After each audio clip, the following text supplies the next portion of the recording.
अर्जुन ने पक्षी की आंख को छेदा था, जबकि अर्जुन के पास संस्कार थे और एकलव्य के पास नहीं थे, फिर भी एकलव्य बुरा और अयोग्य क्यों माना गया? उसकी सबसे बड़ी अयोग्यता यही थी, क्योंकि इतनी बड़ी ब्रह्म विद्या जो थी, शब्दवेदी बाण, शब्दवेदी बाण का प्रयोग किया जाता है राष्ट्र की रक्षा के लिए, वंश की रक्षा के लिए, प्राणों की रक्षा के लिए। उसने तो एक निरीह कुत्ते को भेज दिया, नटखट बालक के समान। एक कुत्ते ने थोड़ी सी आवाज लगाई और उस कुत्ते को इतने बाण मारे कि उसका मुंह बाणों से भर गया। गुरु ने यही सोचा कि विद्या तो प्राप्त कर ली है, लेकिन विद्या का उपयोग करना नहीं जानता, और इसको यदि ये विद्या रह गई तो ना जाने ये कितने नटखट, जैसे बंदर के हाथ में तलवार दे दी जाए वैसे ही बंदर नटखट है बंदर, और तलवार और मिल जाए तो उस समय नीति ये थी कि इसने अयोग्य व्यक्ति को दे दिया, ये कितने निरपराधियों को मारेगा। जिसने भी कोई थोड़ी बहुत गाली दे दी वो शब्द बाण छोड़कर उसको छलनी कर देगा।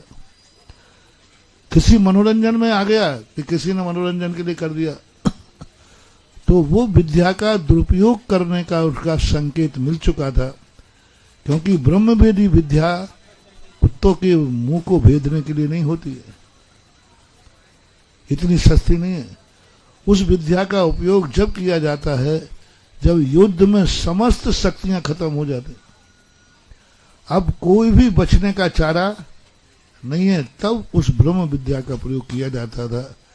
शास्त्रों में कहा है, अयोग्य व्यक्ति को विद्या देने से गुरु का भी पुण्य नष्ट हो जाता है। अयोग्य व्यक्ति को देने से, जैसे आप लोगों का दान पात्र को देते हो कि कुपात्र को? क्या भाव करते हो? पात्र को। कुपात्र को दान देने से दान निरर्थक हो जाता है, सांप को दूध पिलाने से जहर बन जाता है। इसी प्रकार ज्ञान भी कुपात्र को देने से वो ज्ञान देने वाले को बहुत बड़ा, यानी निकृष्टतम निकृष्ट कहा। हमारे जैन शास्त्रों में भी जब ज्ञान देना था पूज्यवर धरसेन स्वामी महाराज को, उस समय भी उन्होंने आने वाले मुनियों की परीक्षा की कि कहीं ये दोनों मुनि खोटे ना हो, कहीं ज्ञान का दुरुपयोग न करने, कहीं ज्ञान की विद्याओं को दुरुपयोग न करने। तो ऐसा करने के लिए परीक्षा की जाती है। भद्रबाहु स्वामी जब ज्ञान दे रहे थे तो भिन्न दश पूर्वी का ज्ञान करा रहे थे। उस समय विद्याएं सिद्ध होती हैं। पर काय प्रवेश, बहुरूपणी, आवाज नहीं, पर काय प्रवेश का। तो एक मुनिराज को विद्या दी, देखो इस विद्या से तुम अपना रूप बदल सकते हो। ऐसा अपने यहां 10वें नाम का विद्यानुवाद है, रूप बदलने का। रूप पढ़ने के बाद चाहे तो ये अपना रूप शेर का बना सकता है, पशु का बना सकता है, किसी भी आकार में बना सकता है। वो पढ़ा रहे थे, बोले प्रयोग नहीं करना। उस शिष्य ने जाकर के प्रयोग कर लिया। महाराज को पता चला तो तुरंत उसी दिन से उसकी पढ़ाई बंद करा दी। इतना अध्ययन करा रहे थे, सब कुछ करा रहे थे। एक दिन की बहन दर्शन करने आई, बोले महाराज जी मेरे भैया ने आपके संग में दीक्षा ली है, मुझे दर्शन करना है। तो उन्होंने कहा नहीं, वो दर्शन नहीं दे पाएंगे क्योंकि वो अभी गहन अध्ययन में लगे हैं। किसमें?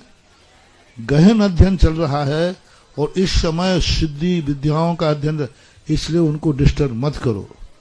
पढ़ने वाले साधुओं के लिए कहा जिनका दर्शन दुर्लभ है उसको शैक्ष बोलते हैं। जो अध्ययन करने वाले साधु हैं उनके दर्शन दुर्लभ होते हैं, क्योंकि वो इतने एकांत में जाके बैठते हैं अध्ययन करने के लिए। पर वो बहन रो पड़ी, बोले महाराज जी मैं बहुत दूर से आई हूँ, मुझे दर्शन करना है आप बता दें, हम दूर से कर लेंगे। मैंने कहा देखो डिस्टर्ब नहीं करना, दूर से दर्शन करना ना, बोलना नहीं, नमोस्तु भी जोर से नहीं बोलना, चुपचाप जाके दर्शन करना। जाओ फलानी गुफा में वो बैठे हुए हैं, अध्ययन कर रहे हैं, चुपचाप दर्शन करके आ जाना। वो बहन चली गई और उस गुफा नंबर में गई, वहां जाके देखा तो वहां तो शेर बैठा था। अब वो चिल्लाई, दौड़ के आए गुरु के पास, भद्रबाहु स्वामी के पास, महाराज जी हमने आपका क्या बिगाड़ा, आपने तो सीधा शेर के मुंह में भेज दिया। तो क्या बात है? बोले उस गुफा में तो शेर बैठा है। महाराज ने कहा शेर बैठा है? ओहो, इस शिष्य ने विद्या को सिद्ध कर दिया, और विद्या को सिद्ध कर दिया। मैंने कहना किया था सिद्ध नहीं करना, अध्ययन करना है। इसको संदेह हो तो स्थूल भद्र स्वामी जब वो आए वापस, तो गुरु ने कहा क्यों, क्या बात है? बोले महाराज मैंने इसलिए सिद्ध किया कि आप पढ़ा रहे हो वो सही है कि नहीं। कोई मनुष्य शेर बनता है क्या? तो मैंने सिद्ध कर लिया। गुरु ने कहा तुम पात्र नहीं हो,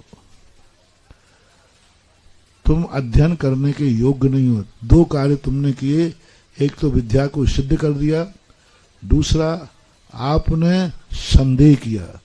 उसी दिन से उन्होंने अध्ययन कराना बंद कर दिया।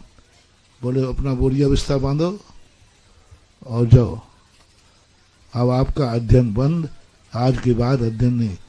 महाराज उसको द्वादशांग का पाठी बनाना चाहते थे, 12 अंगों का ज्ञान देना चाहते, लेकिन 10वें अध्याय 10वें अंग में उसने प्रयोग कर लिया। उसी समय से उसका अध्यापन बंद कर दिया। तो जैन शास्त्रों में, सब शास्त्रों में ज्ञान दान देना किसके लिए? ज्ञान देना से कोई मतलब नहीं है, ज्ञान लेने वाला पात्र है कि नहीं, क्या वो सदुपयोग करेगा। इसी बात को लेकर के एकलव्य के संबंध में जो अंगूठा लेने की बात आती है, उसका मूल रहस्य यह है कि वो उसके पात्र नहीं था। नूतन जैन दिल्ली से पूछती हैं, नमोस्तु महाराज जी, जैन धर्म कहता है कर्ता भाव नहीं, जीव के पूर्व भाव के पुण्य उपादान और कर्म से संस्कार, विवेक और सम्यक ज्ञान मिलता है। फिर बच्चों के बिगड़ने पर माँ बाप दोषी कैसे माने जाते हैं? कर्ता भाव ऐसा नहीं कहा,